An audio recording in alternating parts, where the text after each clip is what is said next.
Bismillahirrahmanirrahim. Assalamualaikum warahmatullahi wabarakatuh. Alhamdulillah alladzi bi ni'matihi tatimmus shalihat. Wassalatu wassalamu ala rasulillahi sayyidi sadat وعلى آله وصحبه أهل الفضائل والكرامات. أشهد أن لا إله إلا الله وأشهد أن محمدا رسول الله. من يهده الله فلا مضل له ومن يضلله فلا هادي له. أما بعد، قال الله تعالى في كتابه الكريم وهو أصدق القائلين: لقد كان لكم في رسول الله أسوة حسنة لمن كان يرجو الله واليوم الآخر وذكر الله كثيرا. وقال: ومن أحسن قولا ممن دعا إلى الله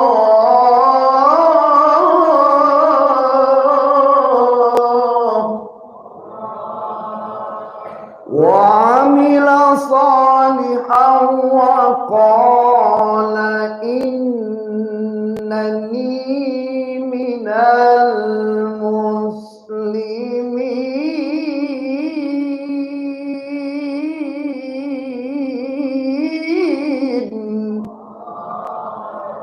قالوا سبحانك لا علم لنا إلا ما علمتنا innaka antal alimul hakim. Semuanya la haula wala quwwata illa billahil aliyil. Hadratal mukarramin, segenap para kiai, para ustadz dan ustadzah, para habaib, para pimpinan majelis ilmu, majelis zikir, majelis ta'lim, wabil khususil khusus kepada segenap Dewan Takmir Masjid Al-Hijrah, para guru-guru yang saya nggak sebut dan tata namanya satu persatu karena belum dikasih kertas sama panitia.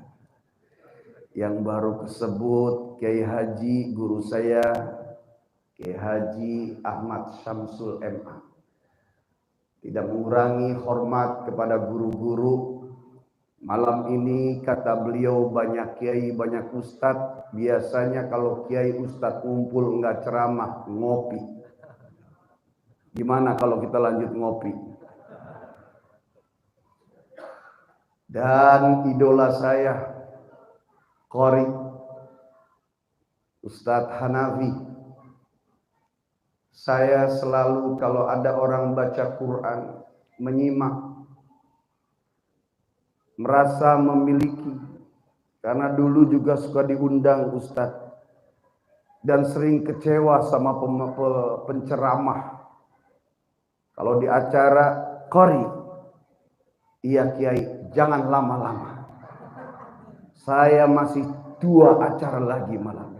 Latihan 3 bulan suruh naik 3 menit.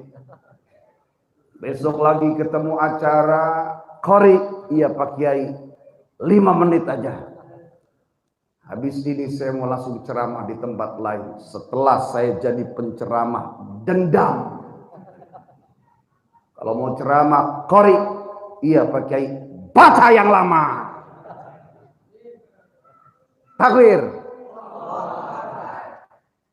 Fa idza aradtu an ukalima rabbi fadakhaltus shalah.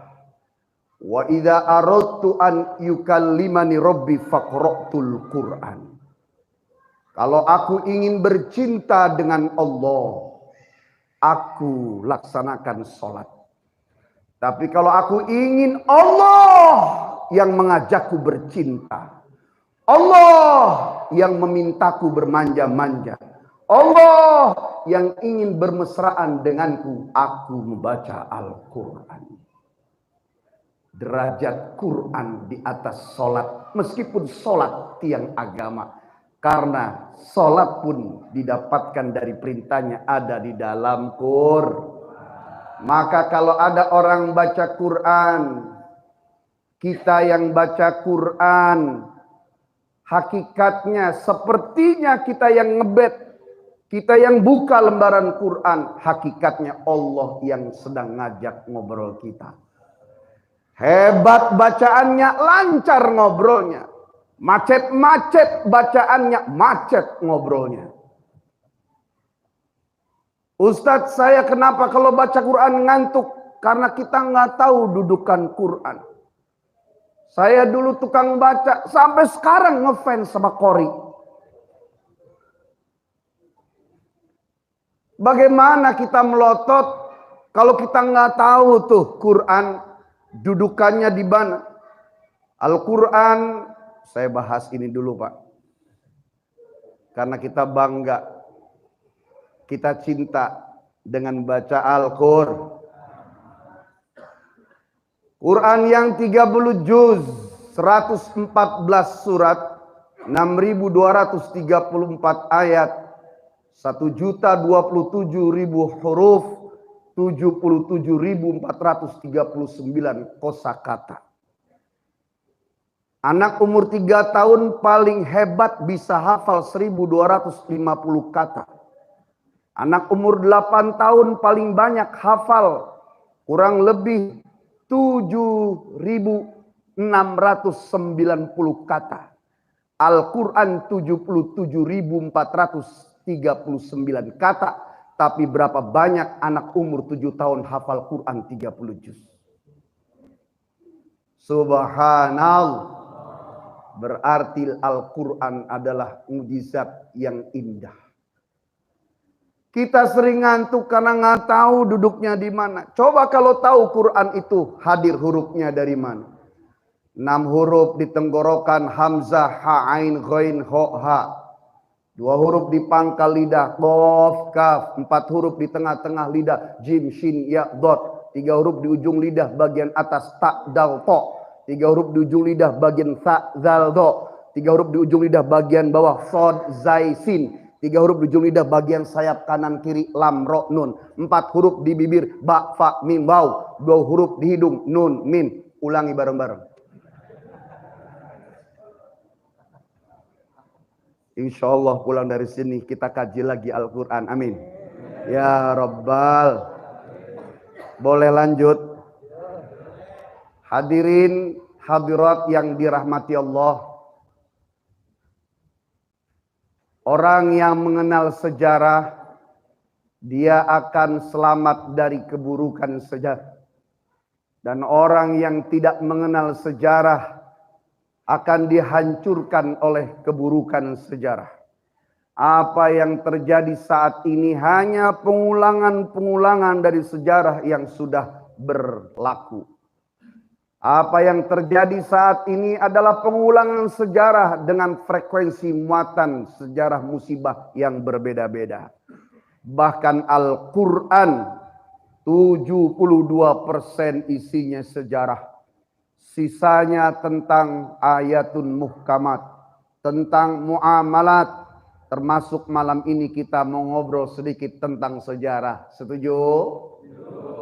Bapak Ibu yang dirahmati Allah, 6 sebelum Masehi Nabi Isa lahir. Nabi Isa disebutkan usianya kurang lebih 32, 34, 36. Sampai di abad 1 di usia 34, 36. Nabi Isa diutus oleh Allah sebagai Nabi dan Rasul dengan kitab sucinya, kitab Injil.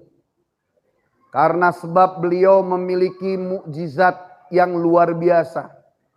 Bisa menyembuhkan orang sakit, bisa menyembuhkan mata yang buta, bahkan bisa menghidupkan orang mati dengan izin Allah.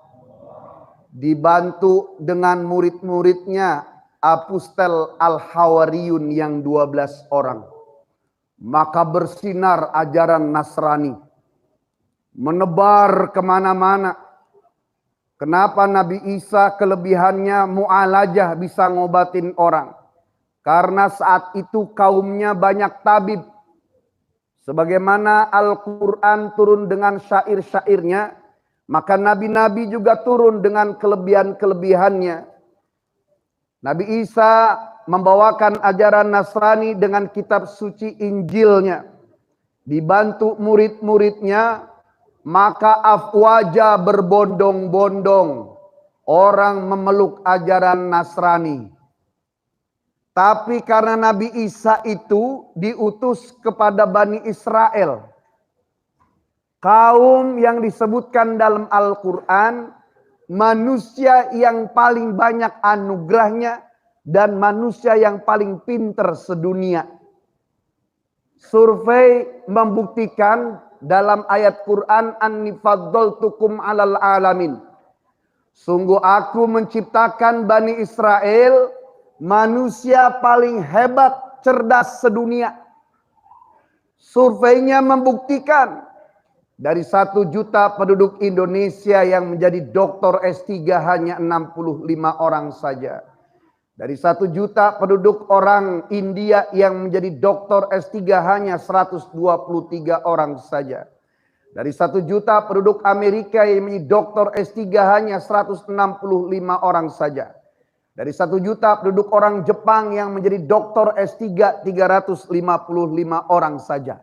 Dari 1 juta penduduk orang Yahudi yang menjadi doktor S3 5.000 orang. Jadi jangan ngomongin pinter ngelawan orang Yahudi. Indonesia ini enggak kekurangan orang pinter. Yang dibutuhkan negara ini adalah orang soleh, baik dan benar. Betul. Kalau mau ngadu pinter, kalah sama Israel. Israel ngelihat ini Nabi Isa, kok Nabi nggak punya bapak? Apakah Israel mereka nggak ngakui Nabi Isa adalah Nabi? Tahu. Tapi karena malu Nabi kok nggak punya bapak. Apakah Israel itu mereka nggak ngakui Nabi Muhammad itu Nabi? Ngaku. Tapi karena terlahir bukan dari Bani Israel, tapi dari Bani Quraisy, ditolak kenabiannya. Maka kumpul di dekat-dekat Israel, Yahudi, mereka memboikot, mengkudeta kenabian Nabi Isa yang katanya disalib. Ceritanya Bapak Ibu sudah paham. Kemudian murid-muridnya yang 12 Apostel Al-Hawariyun dibunuhi. Pengikutnya dikejar-kejar, disakiti dan dianiaya. Jadi orang Nasrani, orang Kristen kalau mau marah, sebenarnya marahnya sama orang Yahudi, Pak. Karena orang Islam ketika benar mengamalkan Quran, dia lebih Kristen dari orang Nasrani.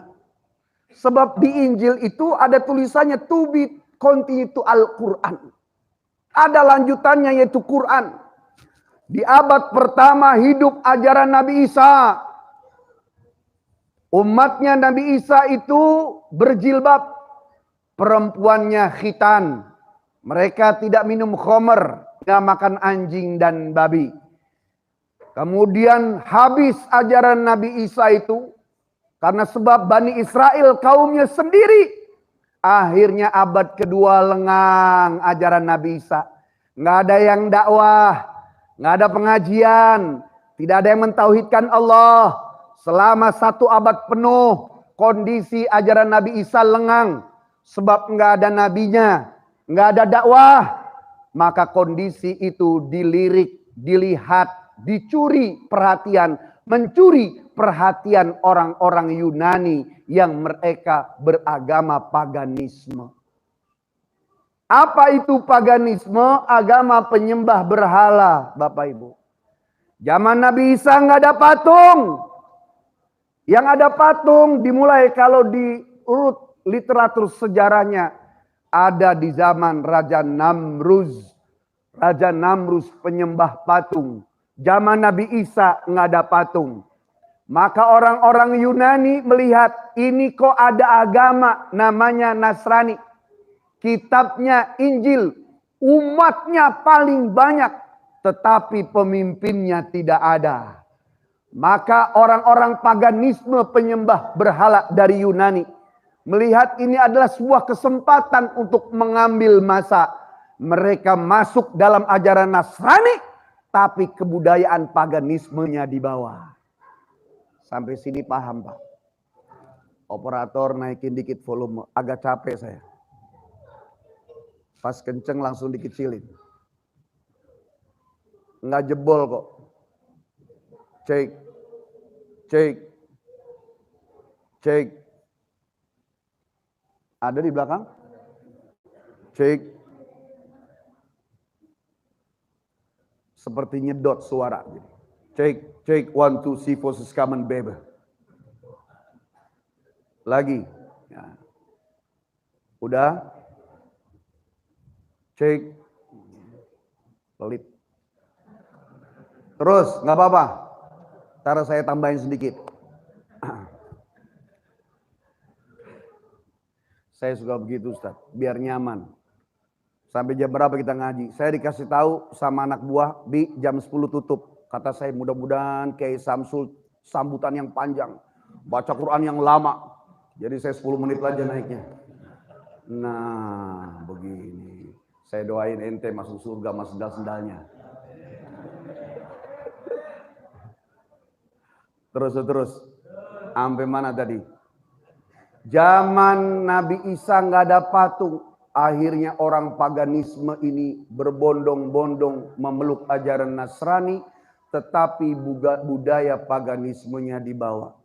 Mereka biasa menyembah dewa perang, dewa matahari, dewa cinta, dewa tanah, dewa air, dewa api, kayak Avatar itu. Dan mereka biasa membesarkan dewa-dewa itu di tanggal 25 Desember. Ketika memeluk ajaran Nasrani, dibuatlah cerita bahwa Nabi Isa terlahir tanggal 25 Desember. Padahal Nabi Isa disebutkan dalam Al-Quran, Bapak Ibu sekalian. Beliau terlahir ketika musim kurma sedang berbuah. Dan itu terjadi di musim panas. Lihat foto-foto di rumah saudara-saudara kita berajaran Nasrani. Bunda Maryam gendong Nabi Isa. Kemudian ada lilin di kandang ternak domba. Kemudian ada domba-domba. Itu terjadi di bulan Desember. Kalau siang panas, di bulan Juni atau Juli. Kalau siang panas, kalau malam bulan purnama. Saking terangnya bulan purnama, mereka mampu menggembalakan ternak di malam hari. Bagaimana ceritanya di Bethlehem? Di Baitul Lahmi, Desember tanggal 25, dingin. Jangankan malam, siang orang gak ada yang keluar rumah. Gambarnya bertelanjang baju. Itu musim panas, Bapak Ibu sekalian. Saya tidak mempermasalahkan di sini. Karena kita justru sayang kepada saudara-saudara kita yang beragama Nasrani. Karena ajaran mereka dirusak oleh sebagian kelompok bangsa Yunani. Justru kita ini satu terah, satu literatur sampai kepada Nabiullah Adam alaihis. Maka di abad ketiga ada perjanjian lama, perjanjian baru. Dirubah. Yang perempuannya tadinya berhijab dan berjilbab. Mereka lepaskan hijabnya. Laki-lakinya tidak dikhitan. Kemudian mereka memakan anjing dan babi dan meminum khamar. Di abad ketiga akhir terbentuklah kekuatan yang dibentuk oleh orang-orang paganisme mengatasnamakan gereja. Maka di tahun 325 Masehi abad keempat terjadilah Natal pertama. Abad keempat carut marut ajaran Nabi Isa diacak-acak. Hampir setengahnya disesuaikan ajaran dengan kebutuhan para pemimpin-pemimpinnya. Abad keempat, abad kelima makin rusak sehingga terjadi perpecahan antara Kristiani, Katolik dan Protestan.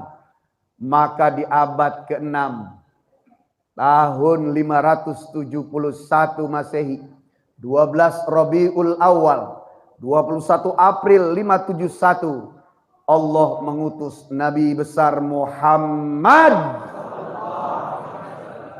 dalam rangka mengoreksi ajaran Nabi Isa yang dirusak oleh orang-orang Romawi. Kalau ada ustadz menceritakan Nabi diutus liutamima makarimal akhlak, benar. Tapi yang paling utama Nabi diutus adalah untuk mengoreksi ajaran Nabi Isa yang dirusak oleh orang-orang Yunani. Maka keluarlah ayat Qul huwallahu Allahus lam yalid wa lam yulad wa lam yakul lahu kufuwan laqad kafarul ladina qalu innallaha tsalitsut tsalasah. Sungguh telah kafir dan ingkar yang mengatakan Allah adalah yang ketiga dari yang tiga. Laqad kafarul ladina qalu innallaha huwal Isa bin Maryam.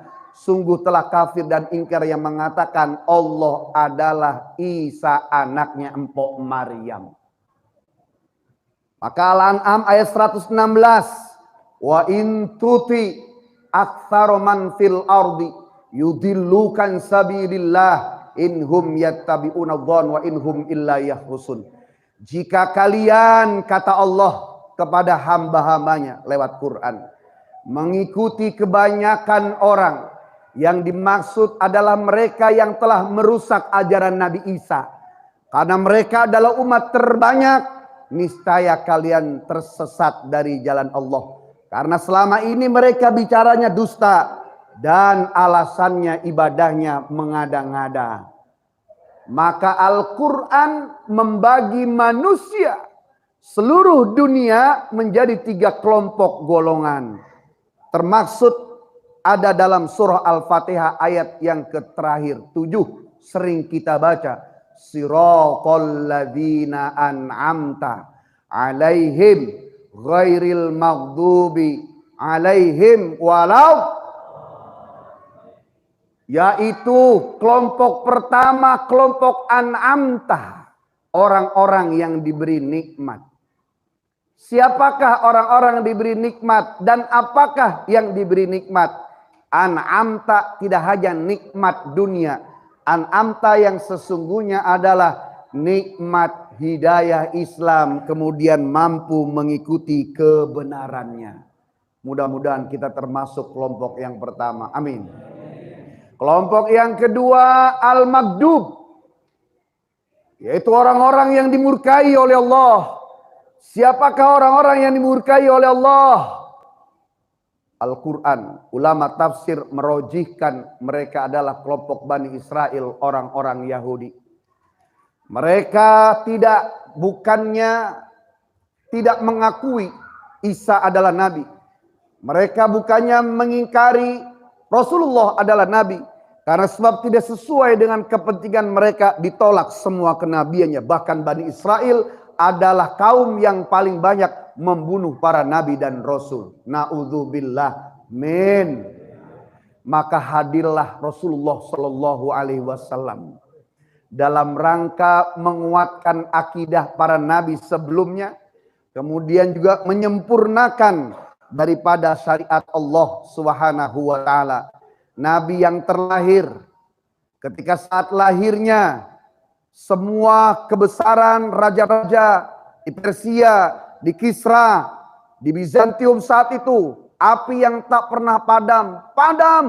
Bahkan Raja Abraha hancur ketika ingin menghancurkan Ka'bah. Lahir Nabi dalam keadaan sujud.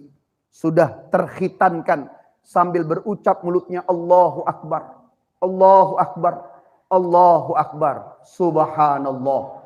Di usia 2 tahun, kalau anak Indonesia itu mainannya anak laki-laki pestol-pestolan, mobil-mobilan, perang-perangan. Anak perempuan umur 2 tahun, mainannya masak-masakan, boneka-bonekaan, rumah-rumahan, dandan-dandanan. Rasulullah oleh Halimatus Sa'diyah ketika bulan purnama didudukan di teras, kemudian dipandang oleh Nabi. Dilihatnya bulan purnama ditunjuk oleh telunjuknya Rasulullah yang mungil. Bulan purnama ada di sebelah kanan, ditunjuk, ditarik ke kiri, bulan purnama ngikut. Dari kiri ditarik ke kanan, bulan purnama ngikut.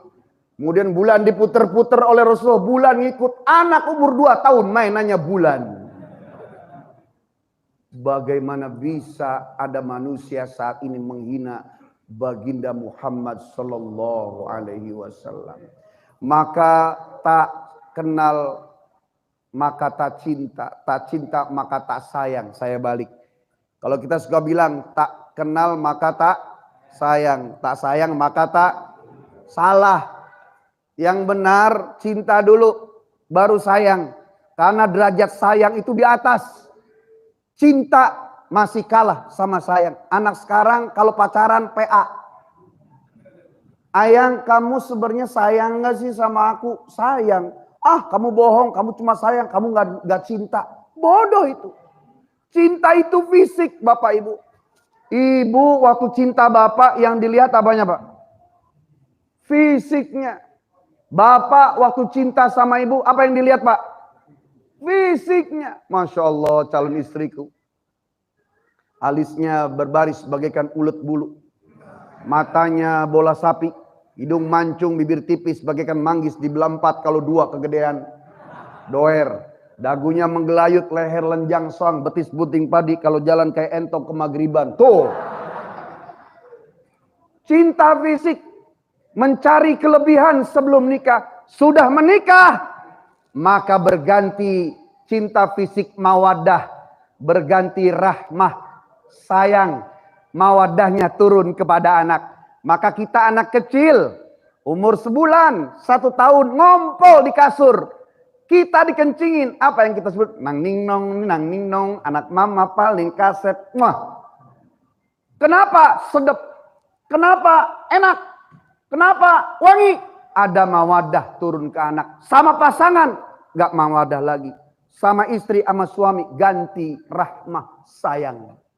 Kakek umur berapa kek? 75. Kakek cinta ya sama nenek. Nenek udah tua. Mata udah lamur. Kulit udah kendur. Udah bau kubur. Lah itu kakek kemana-mana sama nenek. Kakek mas sayang. Sebab nenek sudah memberikan anak cucu keturunan. Tuh. Sayang. Bagaimana kita bisa sayang kepada agama ini? Bagaimana kita bisa sayang kepada Rasulullah?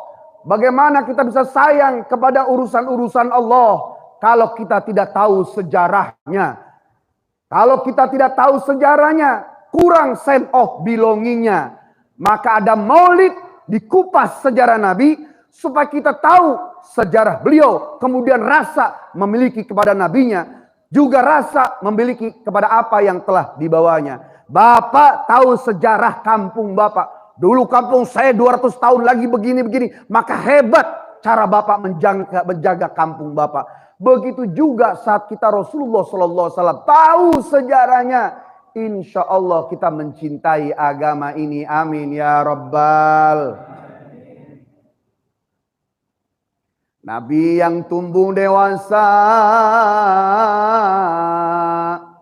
tidak tinggi, tidak pendek. Tapi kalau ngumpul sama sahabat, pasti Rasulullah yang terlihat paling tinggi. Rambutnya terbelah 2, belah tengah, sisir ke kanan dan kiri. Kemudian menjulai sampai ke pundaknya. Gaul juga Rasulullah SAW. Keren. Kemudian alisnya bagus. Di tengah-tengah mata hitamnya ada titik merah. Kalau bapak-bapak di tengah-tengah matanya titik putih. Rasulullah titik merah. Maka kalau menatap lawan dan kawan, jelek nyampe ke hati. Hidungnya mancung. Bibirnya tipis. Kemudian di atas giginya ada belah tengah sedikit saja. Kemudian ada janggut yang menyambung dari rahangnya menuju rahang kirinya. Lehernya lenjang. Kemudian di pundak sebelah kiri menuju jantung. Ada daging sebesar telur burung puyuh. Yang ditumbuhi oleh bulu. Berwarna merah kecoklat-coklatan. Itulah yang dilihat oleh pendeta Buhaira. Ketika dilihat, coba disingkapkan pundaknya. adalah tanda kenabian dari Allah Subhanahu. Cek pundak masing-masing. Tompel. Perutnya rata. Sama dengan dadanya. Beda sama ustadz-ustadz di bulan Maulid. Selama bulan Maulid ustadz-ustadz nggak makan nasi. Makanya berkat. Beliau di telapaknya tidak melengkung seperti kita, Pak. Lurus. Dan kalau berjalan seperti orang yang turun gunung. Kalau dipanggil ya Rasulullah, nengok sama badan-badannya. Udah sama kayak bapak Audin, oi. Rasulullah nengok sama badan-badannya. Kita belajar. Maka Nabi memiliki 3 akhlak. Akhlak yang pertama, akhlakun hasanah. Akhlak yang baik. Yang kalau Nabi disakiti, Nabi tidak membalas. Yang kedua, akhlakun karimah. Akhlak yang mulia. Yang kalau Nabi disakiti, Nabi mendoakan. Dan yang ketiga, akhlak yang agung. Akhlak yang luhur.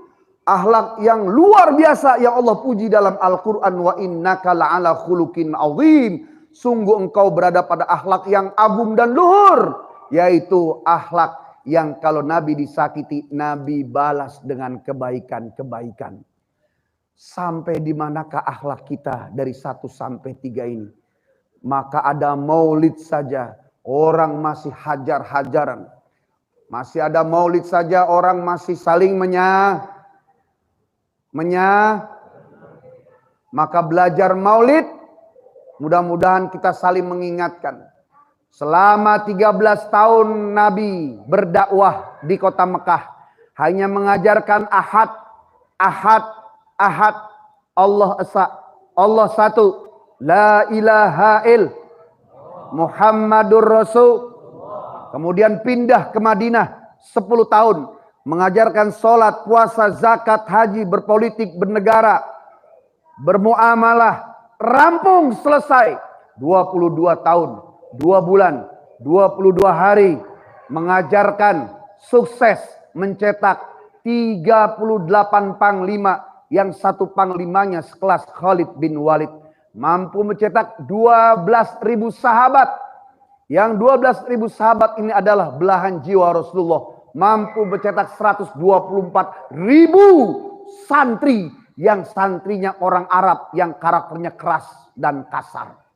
Kiai mana, ulama mana yang seumur itu sampai sekarang bisa mencetak santri sampai ratusan ribu. Kecuali baginda Rasulullah Sallallahu Alaihi. Kenapa Rasulullah sukses 10 tahun mengajarkan sholat, puasa, zakat, haji di Madinah? Karena jawabannya satu, Rasulullah sukses mengajarkan nilai tauhid selama berada di kota Makkah Al-Mukarramah. Ini sebuah filosofi. Kalau Bapak Ibu pengen sukses urusan dunia akhiratnya, maka kokohkan nilai tauhid. Tuhannya hanya Allah. Tuhannya hanya Dia. La ilaha illallah. Istri hanya perhiasan. Ibu, suami hanya imam dan jembatan. Anak adalah titipan. Rumah, mobil, pangkat, jabatan hanya perlengkapan dan hiburan-hiburan. Rezeki sudah diatur oleh Allah. Kalaupun Bapak kerja pergi pagi pulang sore. Satu, yang pertama, dalam rangka bersyukur punya badan yang sehat. Kedua, untuk menunggu waktu-waktu sholat. Sehingga ketika mendapatkan rezeki tidak menafikan bahwa ini adalah mutlak dari Allah Subhanahu wa Ta'ala. Hati-hati kalau kita berkeyakinan, kalau saya nggak kerja di bank, nggak mungkin saya punya rumah begini.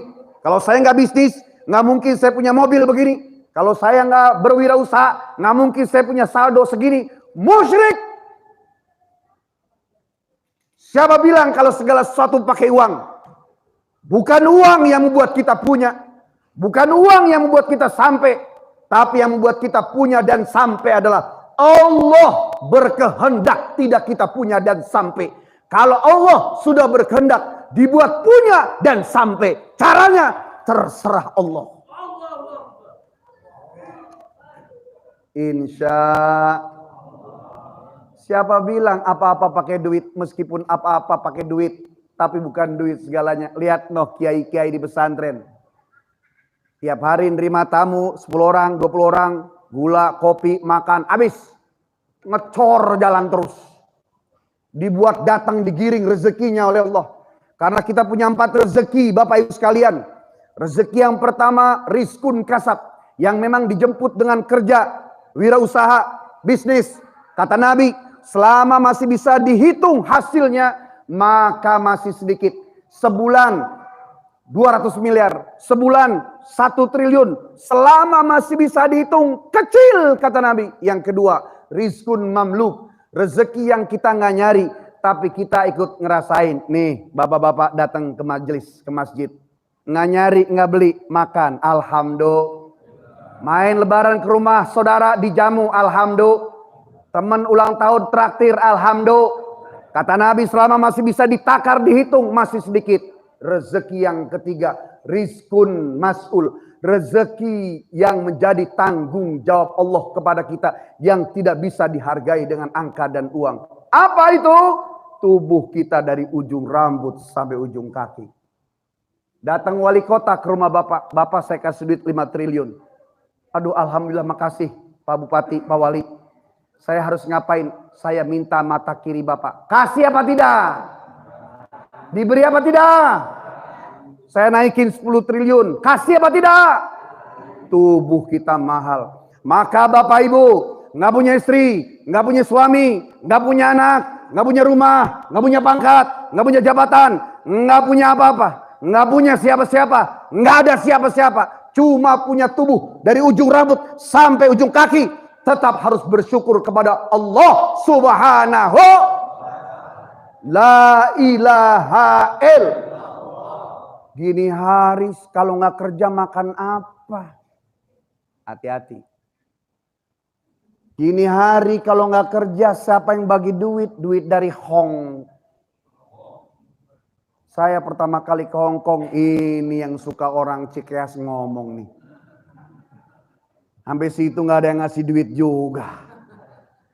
Kisahnya jadi polisi. Kisahnya jadi guru, kisahnya tukang cilok, kisahnya ngojek, kisahnya pejabat, kisahnya presiden. Itu hanya tempat-tempat yang berbeda di mata manusia, tidak di mata Allah. Yang dilihat oleh Allah, siapa yang dalam hatinya, hanya aku yang menjadi tempatnya kembali.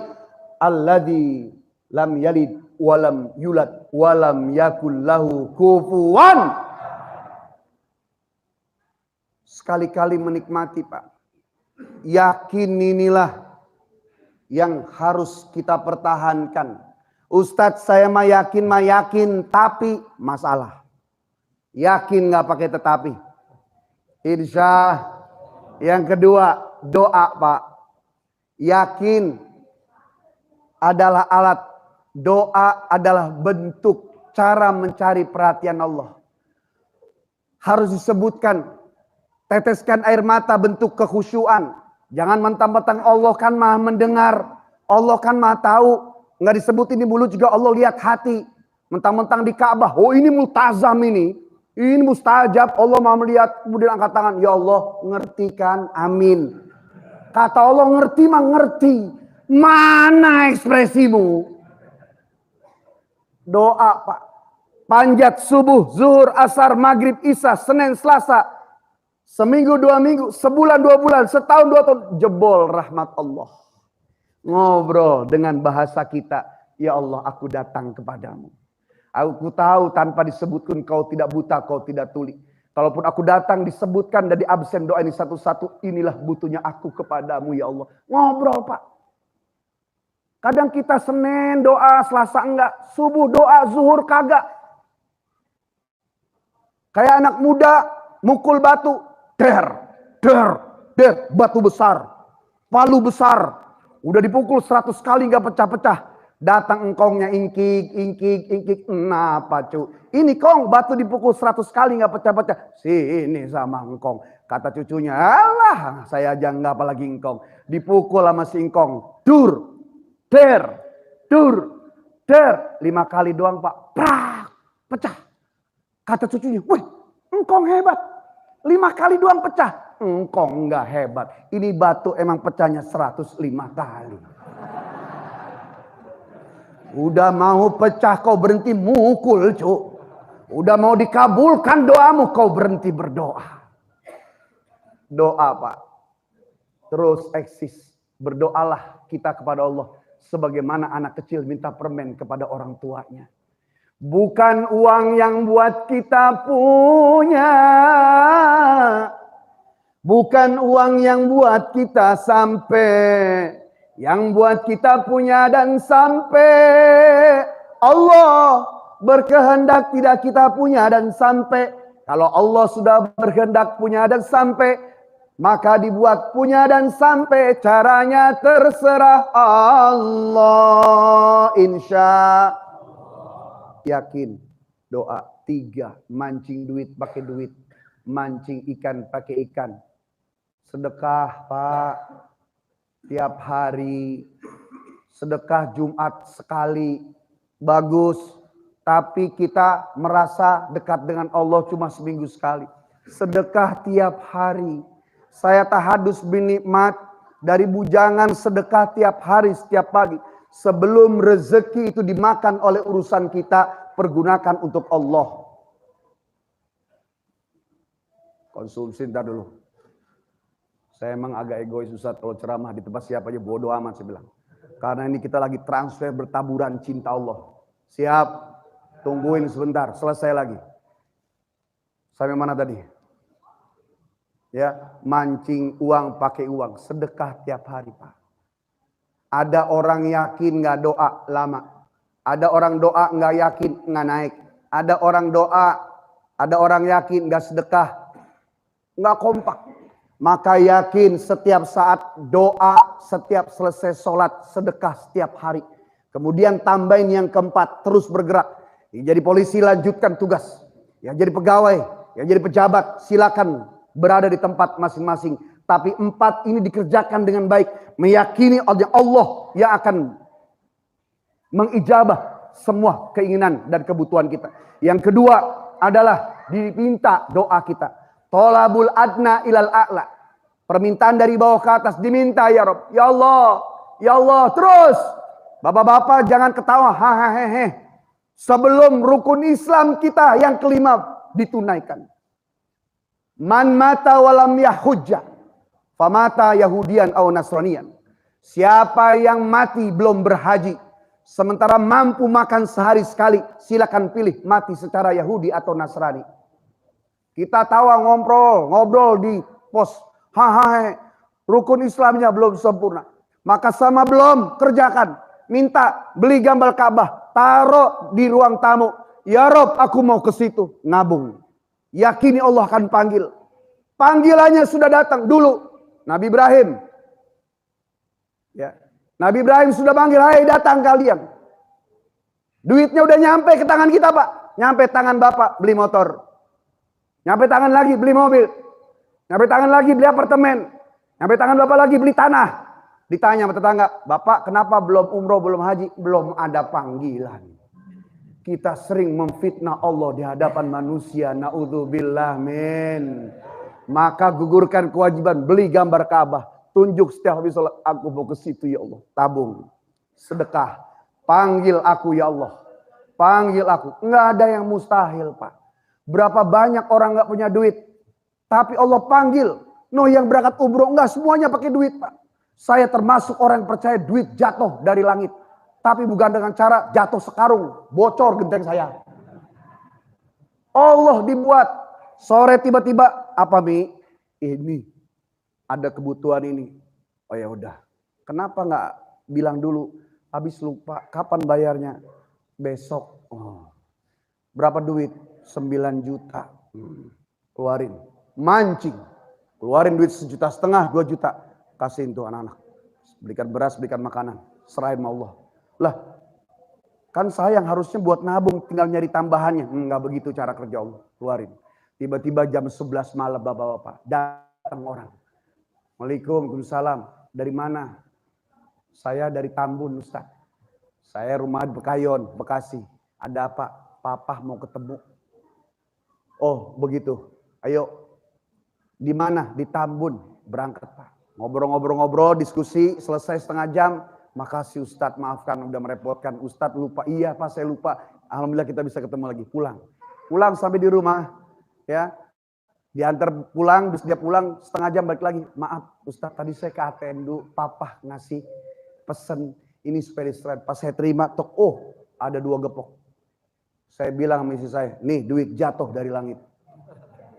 Apa kata istri saya? Duit jatuh dari langit gimana? Tawan orang kemari, Abi pergi malam-malam ke sono. Itu kisah doang.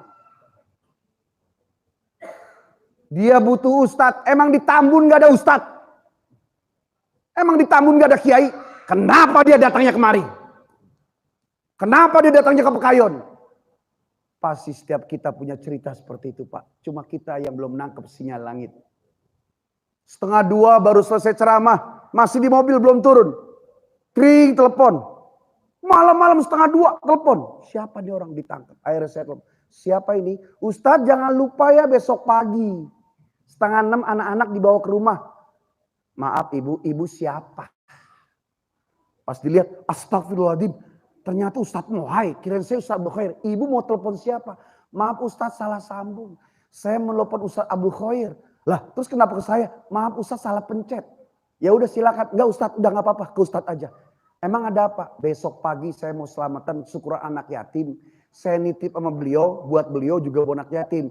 Rupanya kepencet. Udah Ustadz, maaf saya tutup dulu. Pagi-pagi 5:30 telepon. Ustadz, jadi begini ceritanya. Saya setiap bulan buat santunan, juga buat hadiah Ustadz. Biasanya Ustadz Abdul Khair. Ustadz Abdul Khair. Ya sekarang saya udah kadong mencet Ustadz. Saya titipkan ke Ustadz juga buat Ustadz. Ibu jangan Ustadz Abdul Khair nanti nungguin. Enggak Ustadz gampang. Coba bayangkan Pak. Abdul Khair. Ibu kenal saya di mana? Dulu Ustadz pernah ngisi ceramah di Jasa Marga. Saya dulu bagian keuangan di Jasa Marga. Tulisan saya di ibu apa namanya? Ustadz Mohai At-Tali. Dari Abdul A ke Mohai M. Jauh. Kenapa tuh malam dibuat salah mencet? Pagi-pagi telepon Ustadz minta. Jangan Bu nanti Ustadz Abdul Khair nungguin. Enggak Ustadz Abdul Khair udah sering. Nanti juga saya akan ganti. Gak lama dikirim nomor rekening dengan terpaksa. Dikirim sama dia 12,5 juta pagi-pagi Pak. Mungkin bapak-bapak pernah merasakan itu. Saya bukan cerita uangnya. Meskipun itu sudah terwujud. Itu bukan tujuan. Mobil, pangkat, jabatan bukan tujuan. Bisa datang dan pergi. Meskipun dunia itu hanya setetes. Kalau datang di tangan kita jangan GR. Karena yang datang cuma setetes. Ketika pergi jangan nangis dan berkecil hati. Karena yang pergi juga cuma setetes. Tapi minimal ketika kita ingin membahagiakan anak istri. Ya Allah bagaimana bisa anak istriku bisa bahagia. Kalau pelurunya tidak kau berikan kepadaku. Aku ingin mengajari anak istriku mengenal engkau. Tapi bagaimana bisa kalau langkahku sulit. Kadal fakru ayyakuna kufron. Terkadang kefakiran membuat orang jadi kufur. Minimal kufur nikmat. Ya Allah berikan kekayaan yang banyak. Untuk bisa mengenalkan anak istriku mengenal engkau. Dan menyempurnakan rukun Islam yang kelima. Amin. Ya Rabbal. Dikit lagi. Yang terakhir. Rasulullah wafat di usia 63 tahun. Nggak lama kemudian naik Abu Bakar Siddiq jadi khalifah 3 tahun. Tahun pertama ngurusin orang murtad. Tahun kedua ngurusin nabi palsu. Tahun ketiga baru buka wilayah ke Syam dan Persia. Setelah 3 tahun jadi khalifah, wafat usia 63 tahun. Naik lagi Amirul Mukminin Umar bin Khattab jadi khalifah 10 tahun. Melanjutkan perjuangan Abu Bakar Siddiq. Kemudian setelah 10 tahun jadi khalifah, wafat usia 63 tahun. Naik lagi Utsman bin Affan jadi khalifah 12 tahun. Panjang umur, wafat usia 82 tahun. Naik lagi Sayyidina Ali bin Abu Thalib. Wafat jadi selama khalifah. Jadi khalifah 4 tahun 6 bulan. Kemudian wafat usia 63 tahun. Rata-rata umur Nabi dan sahabat sesuai hadis Nabi. Baina sittin wa sab'in. Umur umatku nggak jauh antara 60-70. Maka bapak-bapak yang sekarang umurnya 62 tahun 11 bulan 3 minggu.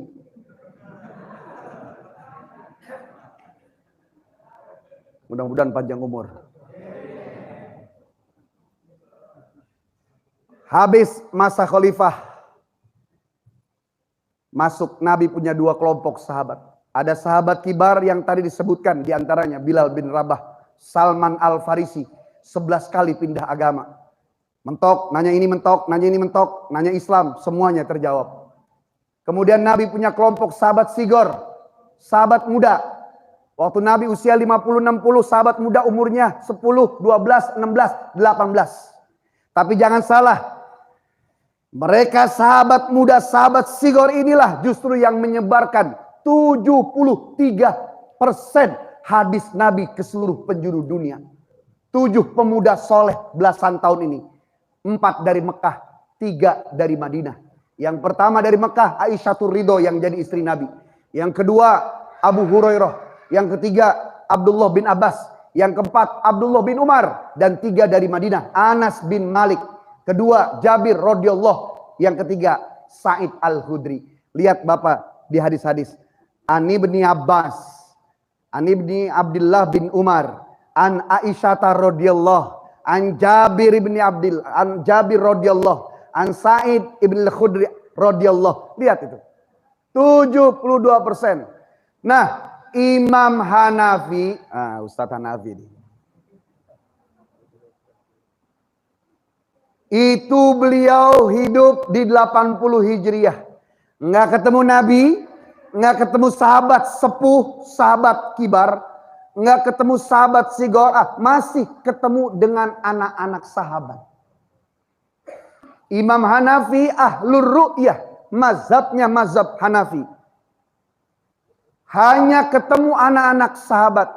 Wafat. Kemudian Imam Malik wafat, punya murid lagi, Imam Syafi'i. Kenal Pak? Kenal Pak? Kenalan di mana loh?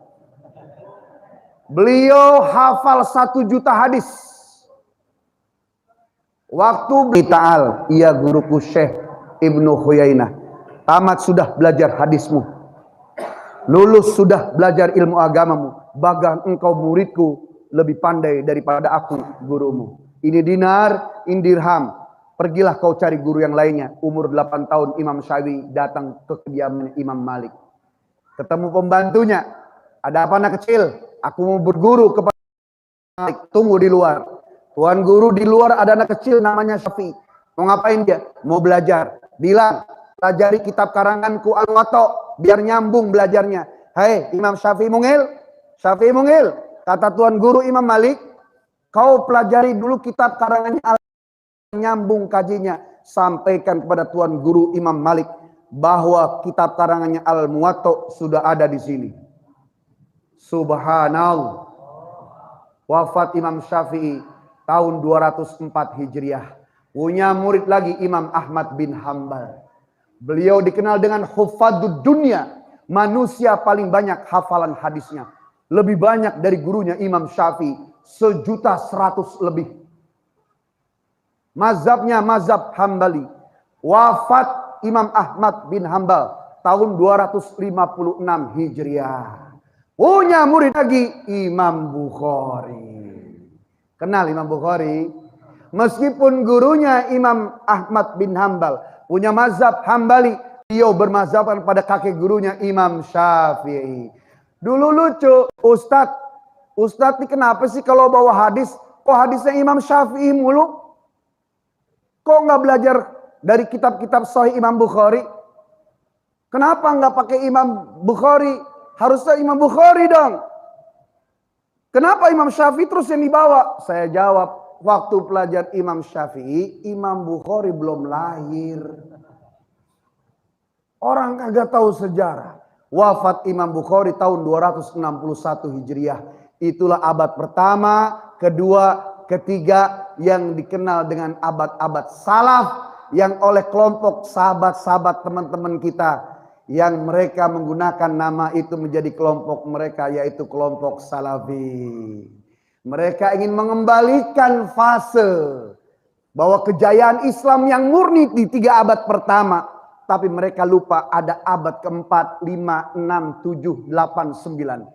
Ada Imam Syaukani, Imam Ibnu Hajar Al-Asqalani, Imam Jalaluddin As-Suyuti, muridnya Imam Jalaluddin Al-Mahalli.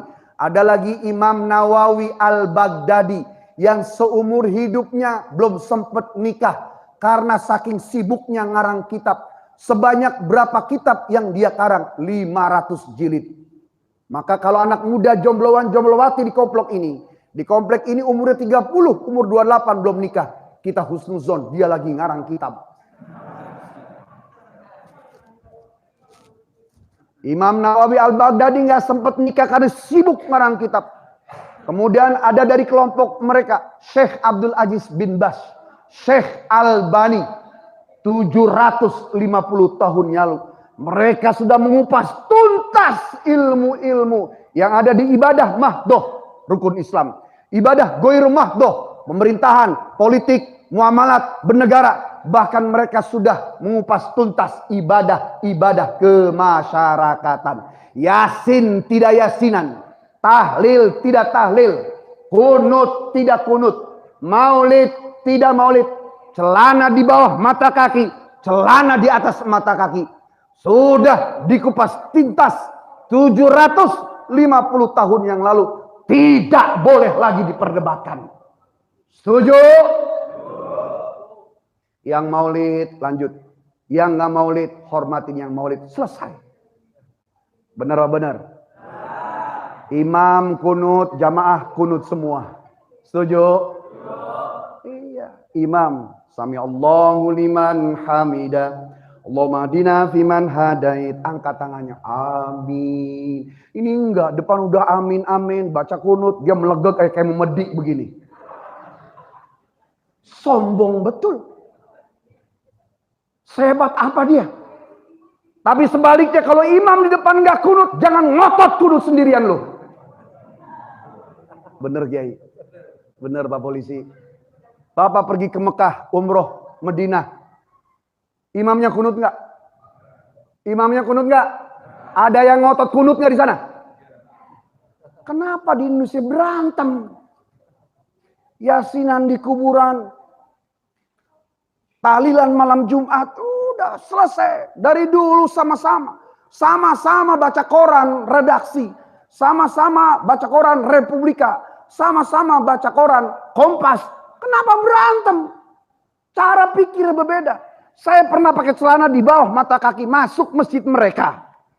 Baru masuk diliatin. Bukannya dilihat muka, yang dilihat celana. Seolah dia ngomong, neraka, neraka. Saya bilang, wow, panitia surga.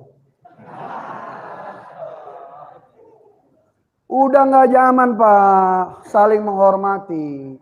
Makanya aneh kalau depan ada kunut, ikutan. Jangan sunnah abad kok. Kalau di depan imamnya nggak kunut, turun sudah. Jangan ngotot. Itu kan berkaitan, bukan sesuatu yang prinsip. Memang dalam kita menjadi sunnah muakkadah yang kalau tidak dikerjakan, ya kita melaksanakan sujud sahwi. Tapi kalau di depan imamnya nggak kunut, jangan ngotot kunut sendirian. Sami Allahu liman hamidah. Allah dia kunut sendirian. Anak kecil sebelahnya, om sujud, om sujud. Kalah kita nih, malu mah bocah. Iya, nggak boleh lagi sekarang berantem. Insya Lagian Pak kalau sholat di masjid mah Pak jangan beda sendiri. Allahu Akbar, Allahu Akbar. Sami Allahu liman hamidah. Sami Allah. Jangan ketinggalan mulu. Sujud paling lama, ruku paling lama. Kalau mau lama Pak di rumah. Kalau lagi berjamaah mah kompak. Ya. Sebab kalau lagi berjamaah itu ngantuk, keangkut, apalagi khusyuk. Ya. Jadi kalau sholat berjamaah itu jangan beda sendiri, aneh sendiri. Nggak dilihat sama Allah. Ya, ngantuknya aja masih dapet. Ya, udah sujud terlambat terus, ruku terlambat terus. Saya sampaikan penuh dengan kecintaan. Maaf. Saya bukan ngomongin kompleks sebelah, bukan karena itu. Paham? Imam Syafi'i asyhadu alla ilaha illallah. Imam Hanafi, Imam Maliki, ya, asyhadu alla ilaha illallah. Muhammadur Rasulullah. Allah, setiap ada Allah tangannya naik. At-tahiyyatul mubarakatus salawatut thayyibatul assalamu alayka ayyuhan nabi wa rahmatullah naik. Jadi naiknya pas Allah doang. Saya nggak ngerti kalau yang naiknya begini itu lagi apa? Allahnya berapa kali? Kemudian kalau imam ya Hambali itu dia sekali doang. Asyhadu an la ilaha illallah, tutup lagi, selesai. Jadi jangan taklid, harus ittiba. Lagi sholat jamaah kenceng bener. Saya pernah sholat jamaah di masjid rest area Cibubur. Di sebelah saya kenceng banget begini Pak. Akhirnya saya nggak fokus.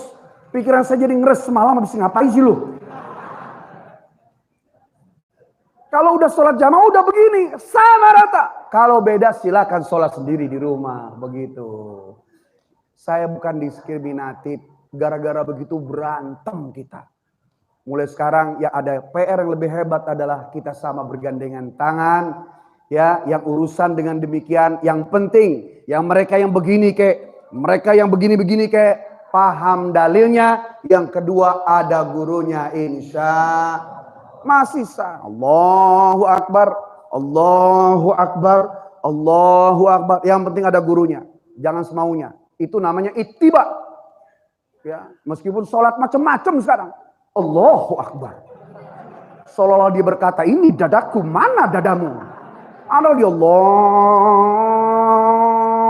Itu mau sholat apa mau ngetrek? Belajar Pak, belajar. Ya siap belajar.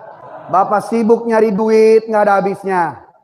Ya, ada yang pagi-pagi pulang sore, pergi sore pulang pagi, dan pergi nggak pulang-pulang. Nggak ada habisnya. Belajar Pak. Kebanggaan Allah adalah ilmu, kebanggaan Nabi adalah amal. Maka kita yang mau mencintai ilmu dan mencintai amal, insya Allah dicintai Allah dan Nabinya. Amin ya Rabbal. Terakhir, Islam dibangun dengan ekonomi yang baik. Siti Khadijah mengcover baginda Rasulullah sampai susah dan miskin. Di saat Khadijah sedang sakit di ujung hidupnya, ibu-ibu dengerin, Bu, masih hidup? Alhamdulillah. Waktu sakit, bajunya yang satu, tinggal satu-satunya berisi 80 tambalan. Siti Khadijah itu menangis. Padahal wanita paling kaya. Orang Quraisy Mekah itu pinter dagang Pak. Makanya kurs mata uang diambil dari kata Quraisy. Dijelajahi setengah bumi ini oleh orang Quraisy. Orang Quraisy kaya-kaya, tapi maaf, 2/3 kekayaan orang Quraisy ngumpul di Siti Khadijah. Berarti kaya betul. Kaya apa tidak? Dipakai buat berperang. Saat sakit miskin tak punya apa-apa, Khadijah menangis. Rasulullah tanya, wahai istriku Khadijah, kau menangis. Apakah kau menyesal menikah denganku? Dulu kau kaya raya, agamamu dibela luar biasa. Hartamu habis untuk agama ini. Apakah kau menyesal menikah denganku? Tidak ya Rasulullah. Aku menangis bukan karena menyesal. Dulu aku orang kaya. Sekarang aku tak punya apa-apa. Aku menangis karena sedih. Aku tak memiliki apa-apa lagi untuk berjuang bersamamu. Suatu saat kalau sebentar lagi aku mati. Dan agama ini masih butuh aku. Gali kuburanku. Pakai tulang-tulangku. Untuk membela agama ini. Ya Rasulullah. Masya Allah. Udah sama bini kita. Kalau kita mandi, dompet kita habis di rogo-rogoin. Tahu bininya siapa itu? Nggak ada di atas namanya, Bu. Iya, nyari-nyari, mana laki gua nyari duit. Ketemulah amplop coklat di bawah laci. Bang, inilah duit amplop punya siapa? Yang di mana? Yang di laci. Laci mana? Di bawah map. Oh, duit sial. Lah kok sial? Udah gua umpetin masih ketemu juga lu. Bapak Ibu yang dirahmati Allah. Subhanallah. Maka Khadijah mengawal Rasulullah. Kemudian khalifah, semuanya pedagang hebat. Kemudian sunan-sunan Pak. Semuanya sultan. Islam dibangun dengan ekonomi yang baik. Maka saya ngomong sama kawan-kawan saya di EPI, jangan galak-galak. Ngomong kenceng ketangkep anak bilu siapa yang ngurusin. Sekarang fokus perbaikan ekonomi. Karena tegas.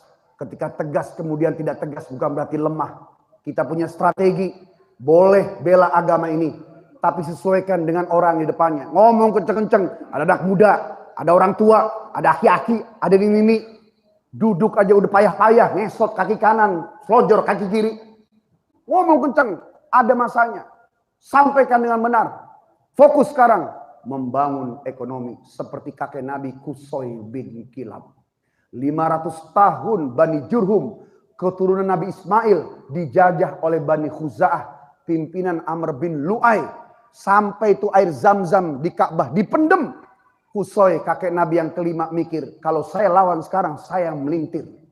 Maka satu-satunya cara adalah beliau hebatkan kafilah perniagaan, dibangun finansial, punya segala macam rombongan-rombongan perniagaan sampai ke seluruh penjuru dunia, sampai namanya tercium oleh raja musuhnya. Siapa itu? Oh, Qusay bin Kilab dari Bani Jurhum. Sementara dua kafilah ini, mereka nggak boleh nikah di antara dua kaum, tapi dagang nyampur, muamalah nyampur. Qusay ini dia kokohkan ekonominya dan nggak tanggung-tanggung dilamar anak raja musuhnya. Dan dia bakti kepada mertuanya. Tetapi ketika mertuanya meninggal, baru dia tancapkan bendera. Brak! Dikembalikan kekuasaan Bani Jurhum untuk kembali ditegakkan keturunan Bani Quraisy. Islam dibangun dengan ekonomi baik. Maka Bapak Ibu sekalian, innallaha yuhibbul mu'minal qawiyya minal mu'minid dhaif. Allah cinta pada orang beriman yang kuat, kuat ibadah, kuat duitnya, kuat sujudnya, kuat agamanya, kuat segalanya daripada orang beriman lemah, lemah ekonomi, lemah fisik, lemah sedekahnya. Ayo, perbaiki ekonomi supaya mendapatkan 3 derajat. Khairun nas anfa'uhum li ahli, sebaik-baik manusia yang paling hebat kepada keluarganya. Kalau Bapak sudah hebatkan anak istri, semuanya dipenuhi hak-haknya. Hak istri ada 5, pakaian, makanan, tempat tinggal, pendidikan, perhatian. Anak-anak dikenalkan dengan Allah, yang laki-laki yang perempuan. Maka naik grade yang kedua, khairun nas anfa'uhum linnas, berbaktilah kepada manusia. Manfaat, rezeki, pangkat, jabatan, iman, rezeki Bapak kasih kepada orang sekitar, dari mulai kerabat sampai tetangga komplek sampai orang-orang di luar komplek. Ketika Bapak sudah penuhi 2 ini, jangan pernah puas, jangan pernah berhenti, naik pada derajat yang ketiga, khairun nas anfa'uhum lidini, sebaik-baik manusia paling banyak manfaatnya buat agamanya. Sebab orang ada masuk surga bukan karena sholatnya, bukan karena puasanya, bukan karena ibadah yang sendirinya. Ada orang masuk surga gara-gara dia banyak mengumpulkan saksi. Saya nanti jadi saksi Bapak di akhirat, Bapak jadi saksi saya di akhirat. Dimulai dari uang. Bahkan para sunan, mereka punya slogan, ad-da'watu hiya ad-da'watu ila ta'am. Dakwah sesungguhnya adalah, sederhana dan basicnya adalah mengajak orang makan. Ngumpul sih, mangan, ngumpul sih, mangan. Rutin setiap jam berapa, hari apa, sunan kasih makan. Seminggu, 2 minggu, sebulan, 2 bulan.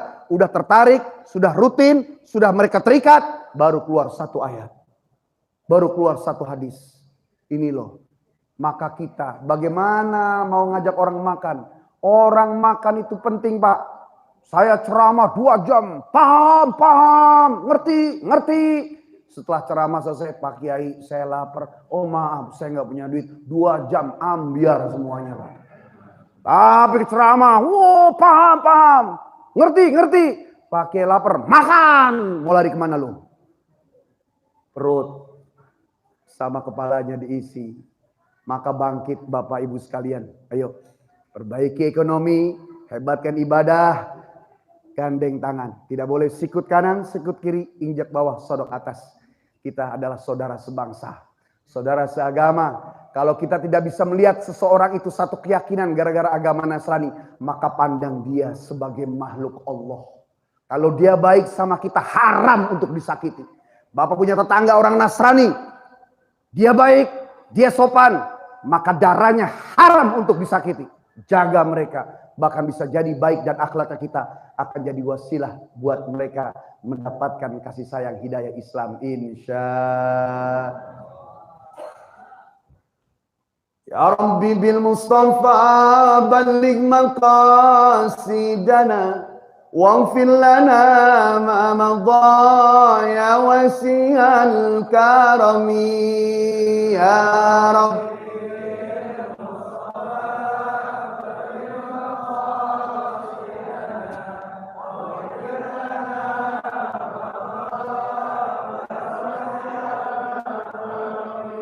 مولاي صل وسلم دائما أبدا على حبيبك خير الخلق كلهم يا رب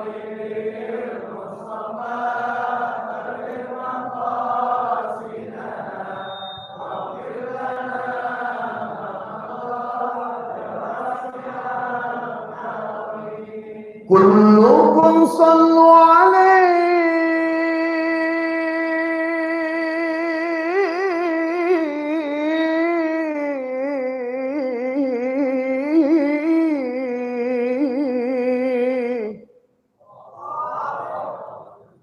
كلكم صلوا عليه صلوات الله عليه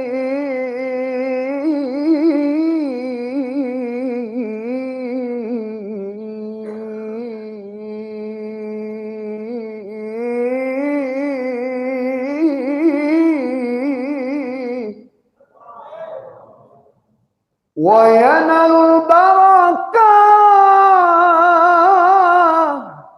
وينال البركة وينال البركة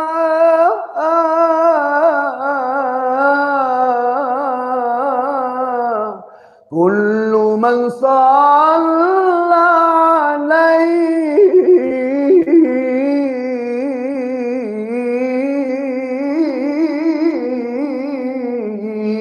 يا ربي